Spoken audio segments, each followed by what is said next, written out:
성경의 숲을 걷다. 오늘은 창세기 43장입니다. 야곱은 절대로 베냐민을 애굽으로 보낼 수 없다고 단호하게 말했지만 지속되는 기근이 그를 압박했습니다.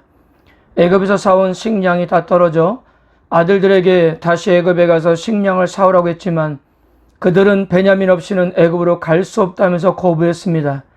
이번에는 유다가 나서서 아버지 야곱을 설득해서 베냐민을 애굽으로 내려가는 데 성공합니다. 이 모습을 보면 과거 형제들이 요셉을 팔아 넘겼을 때의 일과 비슷합니다. 그때도 르우벤이 요셉을 빼돌릴 계획을 구상했지만 결국 형제들은 유다의 제안을 따라 요셉을 상인들에게 팔았습니다. 이번에도 르우벤이 먼저 나서서 성공하지 못한 일을 유다가 나서서 성사시킨 것입니다. 유다는 어느덧 형제들의 지도자로 자리매김하고 있었습니다. 이제 앞으로 이 유다의 리더십은 더 부각될 것으로 보입니다. 유다가 지금의 상황을 다시 아버지에게 구하며 자신의 베냐민을 안전하게 돌아올 것을 책임있다고 말했습니다. 9절 보면 내가 그를 위하여 담보가 되리오니 아버지께서 내 손에서 그를 찾으소서. 내가 만일 그를 아버지께 데려다가 아버지 앞에 두지 아니하면 내가 영원히 죄를 지으리다. 르우벤은 자기 아들들의 생명을 담보로 내놓았는데 유다는 자신의 생명을 담보로 내놓은 겁니다.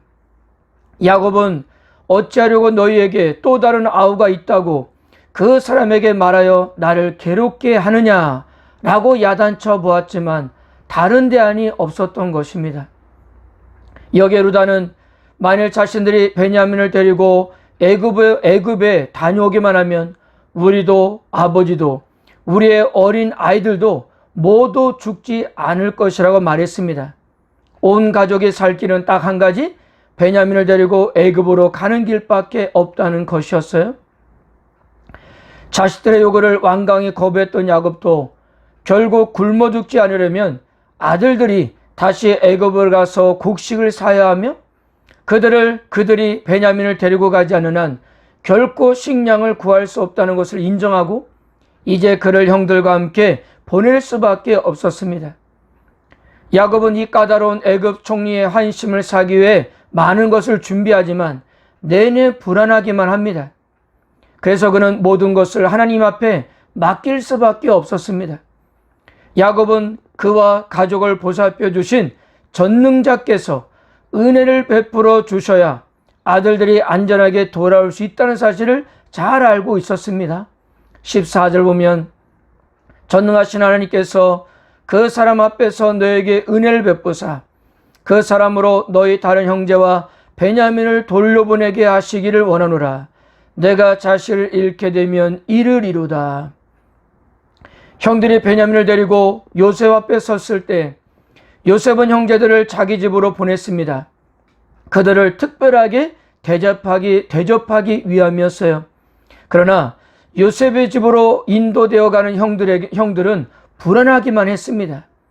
당시 상황을 생각하면 그렇습니다. 곡식을 사러 온 사람들은 야곱의 아들들만은 아니었습니다. 지금이 흉년 2년째 맞이하니까 아마도 각국 사람들이 수도 없이 몰려왔을 거예요. 그런데 유독 야곱의 아들들만 곡식을 사러 온 사람들로부터 격리가 되고 있는 상황입니다.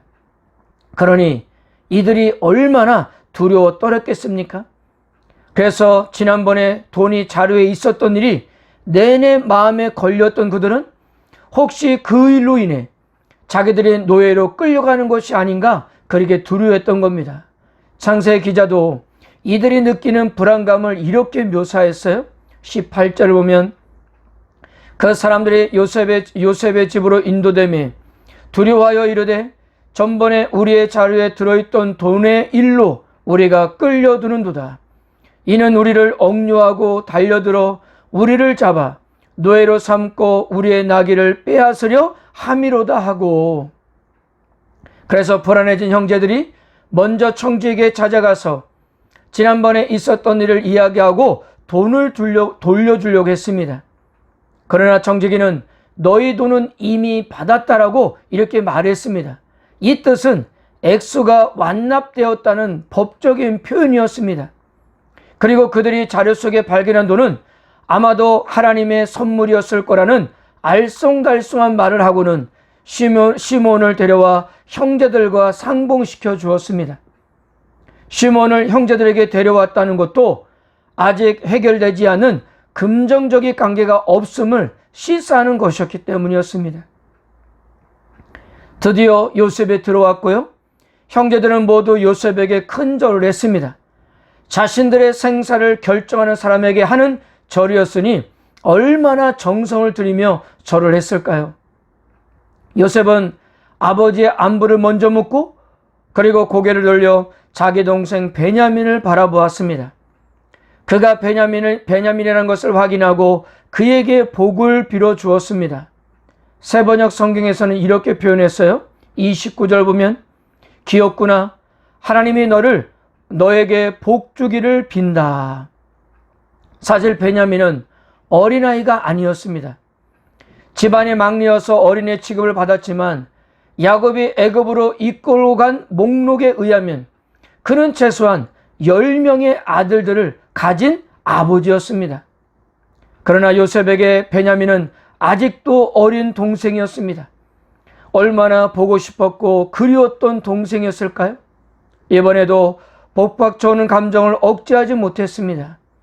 예레미야가 눈물의 선지자였다고 한다면 요셉은 눈물의 선조였던 것입니다. 요셉은 형제들과 함께 식사를 시작했습니다. 모두 3군데 상인을 차려줬는데 요셉은 신분 때문에 혼자 먹었습니다. 당시 애굽 사람들은 모든 이방인들은 야만인이고 자신들은 그들보다 훨씬 우수한 민족이라고 생각했기 때문에 이방인들과 함께 먹는 것을 꺼려했다고 합니다. 고대 헬라 역사가 헤로도투스라는 사람은 이렇게 말했어요. 수컷소는 애굽에서 금기 식품이었다고요. 수컷소를 먹는 그리스 사람들과 입맞춤을 거부했고 심지어 그리스 사람들이 사용한 주방도구도 사용하지 않았으며 그리스 사람들의 칼로 자른 암소고기도 먹지 않았다고 합니다. 그리고 애굽에는 양을 먹는 것도 금기되었다고 합니다. 자, 중요한 것이 이것입니다. 이 부분에 대해서는 앞으로 계속 더 말씀드리겠지만 이처럼 외국인들과 그들의 풍습에 대한 애굽 사람들의 배타적인 태도가 이스라엘이 애굽에서 체류하게 된 동기가 되었던 것입니다. 우리가 이미 보았던 대로 세겜에서 있었던 일과 유다가 가나안 여인과 결혼한 일을 통해 우리는 역력히 우리가 알 수 있는 것처럼 가나안 사람들은 언제든 야곱 지방과 피를 섞고 살아갈 준비가 되어 있었던 민족이었습니다. 문제는 수적으로 열세인 야곱의 자손들이 가나안 사람들에게 흡수되어 정체성을 잃어버릴 확률이 매우 높았다는 점입니다. 반면 세상 모든 사람들에 대해서 인종적 우월감과 배타적 자세를 취했던 애굽 사람들은 야곱 지방과 피를 절대로 섞지 않을 것이기 때문입니다. 그러므로 이스라엘이 정체성을 잃지 않으면서 한 민족으로 태어나기에는 애굽이 바로 최상의 장소였던 것입니다. 하나님께서 애굽의 배타성을 이용하여 고센 지역에서 소수의 야곱 자손들을 이스라엘이란 거대 민족으로 부화시킨 것이었습니다. 형제들의 어안이 벙벙하게 한 신기한 일이 일어났습니다. 요셉이 11명의 히브리 사람들을 나이 순서대로 자리를 배정해 줬기 때문이에요. 그리고 처음 만날 때 그렇게 스파이로 몰아붙이더니 정탐꾼 이야기는 더 이상 꺼내지 않았습니다. 그리고 요셉은 자기 상에서 각 사람에게 먹을 것을 주되 베냐민에게는 5목이나 많이 주었습니다. 형제들이 먹을 음식이 요셉의 상에서 왔다는 것은 그가 형제들과 그들의 가족을 먹여 살리게 된다는 것을 암시해주고 있는 그런 내용인 것을 우리는 알 수 있습니다. 음식뿐만 아니라 술도 마음껏 마셨습니다. 요셉은 이들이 취하도록 마시는 동안에 다음 일을 준비했어요. 그들이 경계를 낮췄기 때문에 별 어려움 없이 베냐민의 자루에 자신의 겁을 집어넣을 수가 있었던 겁니다. 저는 창세기 43장을 묵상하면서 이런 생각을 해보았습니다. 물론 마지막 테스트가 남아있지만 아마도 이 순간에 어느 누구도 자신을 위해서, 자기의 유익을 위해서 앉아있는 형제들은 없을 거라는 거예요. 형들은 어떻게 해서든지 데리고 간 베냐민을 지키고자 하는 마음과 감옥에 있던 시몬에 대한 걱정이었습니다. 결국 여기에 갈등의 해결이 보이기 시작했다는 사실입니다. 모두가 자신만을 생각하고 자기의 기분만을 생각했다면 무슨 해결이 날까요? 말해봤자 더 큰 갈등만이 일어나지 않겠습니까? 그러나 모두 자신의 방법, 자신의 감정, 자신의 생각을 내려놓고 남을 걱정하고 생각하고 있으니 여기에 무슨 갈등들이 일어나겠습니까? 사랑하는 성도 여러분, 지금 요셉의 형들을 보면서 지금 이들이 변화되고 성숙해 가고 있구나라고 생각을 들게 하는 것은 모두가 남을 생각하는 마음이 있었고 그런 마음들이 지금 행동으로 이렇게 보이기 때문입니다. 요셉은 자신이 할 수 있는 모든 권리, 즉 형들에게 복수하고 벌을 줄 수 있는 권리를 내려놓았습니다. 그리고 형제들도 요셉이 낸 시험을 하나하나 통과하면서 과거 자기들이 죄를 회개하고 그리고 이기적인 그들의 마음들이 서로를 위해주고 서로를 위해 희생할 줄 아는 사람으로 변해갔던 것입니다. 자신이 아닌 다른 형제들이 우선순위였어요. 우리가 종종 가정에서나 교회에서 그리고 사회에서 갈등을 일으키는 원인이 무엇입니까? 어떻게 보면은 모든 원인이 다 자기만을 생각하고 있기 때문이 아닐까요? 다른 사람의 입장에서 생각하지 않고 자기의 생각만을 고집하는 겁니다. 사실 따지고 보면 아무것도 아닌데도 말입니다.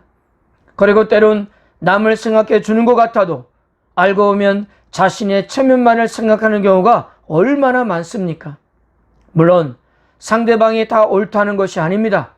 그러나 우리가 상대방을 좀 더 이해하고 생각을 한다면 우리에게 일어나는 대부분의 갈등들은 해결될 수 있을 거라 생각합니다. 하나님 우리가 성숙하게 되기를 바라십니다. 변명하고 남을 탓하는 대신 기꺼이 책임질 때, 그리고 억울하지만 용서하기로 할 때 우리는 성숙하게 되는 것입니다. 이것이 하나님께서 우리에게 보고 싶어하는 모습이 아닐까 생각합니다. 오늘도 이런 은혜가 여러분들과 함께하기를 주님의 이름으로 축복합니다.